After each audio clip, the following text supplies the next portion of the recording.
Welcome back to the channel, guys. My name is Gene. You guys are watching Lube for December the 17th, 2023, Season 3, Episode 22. Okay, guys, are we witnessing the Edmonton Oilers starting to kind of fall back in that direction that we saw them at the early part of the year? I really hope not. Because that would be very upsetting if that is the case. I don't know. I want to see them do very well. Up next, they will take on the New York Islanders as they are on a New York trip.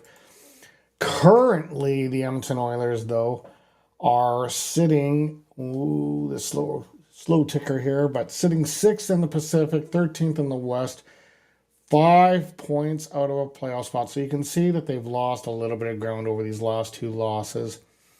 And it's kind of the same old story, guys. Goaltending.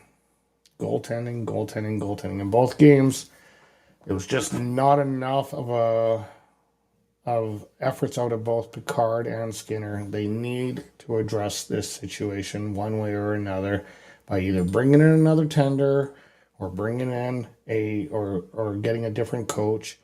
But something has to be addressed regardless. Even if the Oilers make the playoffs, they have to address that because it's not gonna, like, okay, fine, they make the playoffs, good.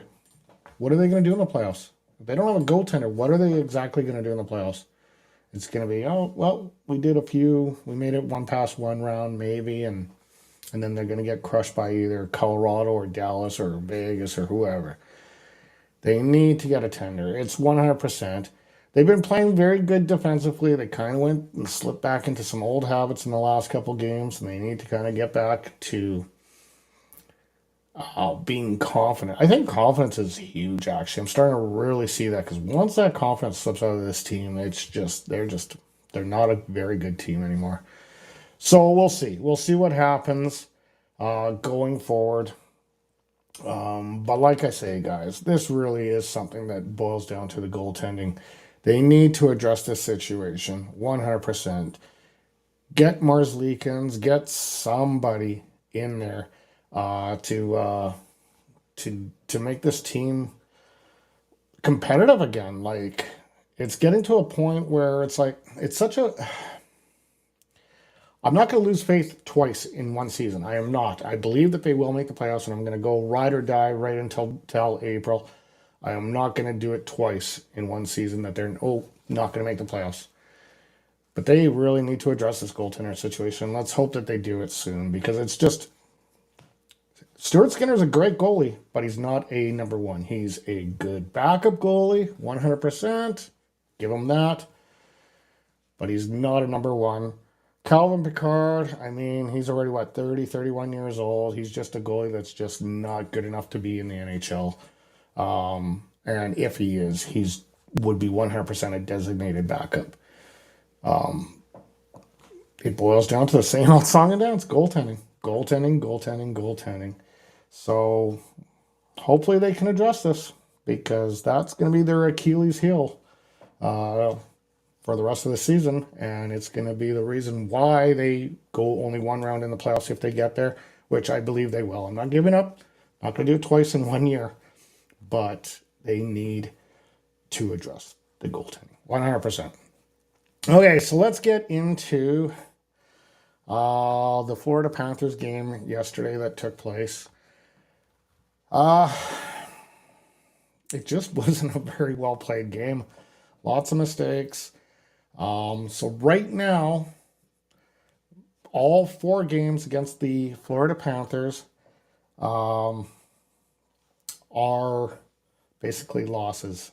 They lost when they went down to Florida. They lost those 2 games. Come up here, they beat us. So it's a season sweep for Florida, Tampa, and Florida. And yeah, it's unfortunate, but that is the way it is. And I don't know why this ticker keeps going off, guys, so I'm going to try to get that to stop. and keep the banner up there. Let's go into this part here. This is the scoring summary from yesterday here. And I'm trying this on a screen sharing bit, so we'll see how this works. So it started off with Carter Verhaeghe getting his 14th of the year from Sam Bennett and Oliver Ekman-Larsson. Brandon Montour would score second at 18:58 of the first period to make it 2-0. And you think, well, that's probably it. Nope. They're going to get another one before the period ends, and that's about 30 seconds later as Alexander Barkov would make it 3-0. At this point in time, I knew the game was over. I'll be honest. I gave up on the game at that point in time. Zach Hyman scores one to kind of save face a little bit at 8:08 of the second period, but then it was followed by Sam Bennett and then Carter Verhaeghe getting his second 21 seconds into that period. As far as numbers go and time on ice, I do like, okay, that's the Panthers. Let's see, the Oilers. I do like the fact that the forwards are still under 20 minutes. Despite the loss, I like the fact that he's managing them under 20 minutes, and I'm okay with that. Evan Bouchard, wow, he had 24 minutes and 38 seconds on the ice. Ceci had 20 minutes. Where's Darnell Nurse on this one? Oh, Darnell Nurse, 20 minutes and 42 seconds. Yeah, I like the way they're managing their ice time, and they're giving everyone ample opportunity to kind of prove themselves. But yeah, we'll see. This ticker keeps going off. I apologize. Sorry about that, guys. All right, let's move forward here. Keep the banner. Hopefully, no tickers. Okay. So yeah, really, it just boiled down to poor execution and confidence and goaltending. I think those three things were the major factor over the last couple of games. They've been outshot. I think it was something like 15-5. I don't know the exact. I had it written down somewhere, but I didn't bring it to the table here. Or not outshot, but outscored 15-5 or something like that. So, yeah, it's a work in progress. We're not out of it yet. Now they go to New York for a New York road trip before Christmas. And it starts off against the New York Islanders. And, yeah, this is a team that... let me just get this into full screen mode. Okay, this is a team. I'll get that banner down. The Islanders are coming into this game with basically both teams have very similar results in the last 10 games. Islanders are 6-2-2 in the last. The Edmonton Oilers are 8-2 as they came off that really huge winning streak, and now they got 2 losses to show for it. Away record for the Oilers is 4-8. Meanwhile, the Islanders' home record is 8-3. Stuart Skinner is .885 save percentage with 1 shootout. Ilya Sorokin is a .912 with 2 shutouts. What are the noticeable ones for as far as the power play and penalties go?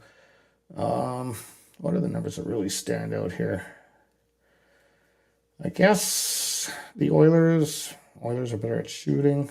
Really nothing too. They're pretty evenly balanced. So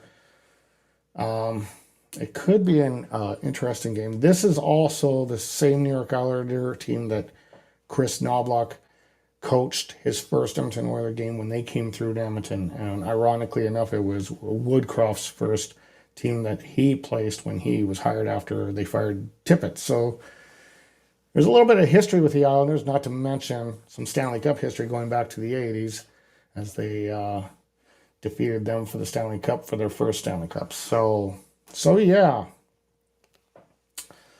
Okay, guys. Let's go into some of the comments here and stuff. And I just got exit from full screen. Got one comment here. And it's from Tim Edner. Would you take Gibson, Hart, or Markstrom if available? Oh, wow. That's interesting. I do like Gibson. I do like Hart. I'm not sold on Markstrom though. But I think a fresh start for Markstrom would be good. At this point in time, I think the Oilers would take pretty much anything. So the answer is yes. I would probably take whoever is available because they desperately need to address this. This is their Achilles heel. So I guess I wouldn't be too picky on those players. I'm hoping that they can manage to get Merzlikins. I think he'd be a good fit. I think the reason why he's struggling is he has stuff in his head from the passing of his good buddy that he needs to clear up. And I think just a change of venue, change of scenery would do him a world of good. So I do believe Merzlikins would be my prime choice. But would I take those guys? Yes, I would take them. I think Gibson just got traded, though. Don't get me wrong, but I think he did get just traded. So thanks for the comment, Tim. Appreciate it. And yeah, that's pretty much going to be a wrap for me today, you guys. We're going into the Christmas season here. I don't know exactly what my schedule is going to be like here. I know as far as NHL Aftermath, we did our last episode last night, and we're not going to be back on until mid-January. I'm going to try to do at least one more episode, probably after this New York trip. And then I think I'm going to shut it down until the new year. And then we'll get back at it. But I do appreciate your guys' support. I do appreciate you guys watching this. It means a lot to me. And if you're watching this for the very first time, guys, please feel free to hit that like, share, and subscribe. It would mean a world to me. I'm working on some things. I'm bringing this channel to Instagram as well. I just got a few things to figure out here. I was trying to toy with it today, and I was having troubles with a previous account, so I'm still trying to work on that. But I am trying to do a few things with it and try to enhance the graphics on there where it's not hindering my ability to give you guys a good episode. So there's a few things I'm going to be working on during that Christmas break. So I'm going to be actually working on the channel, just not doing live videos. Anyway, guys, again, thank you. Like I say, if I don't see you before Christmas, I'm not sure if I'm going to do an episode. I'm going to try to, but if I don't, wish you guys a very Merry Christmas and a Happy New Year, and we will talk soon. You guys have a great evening.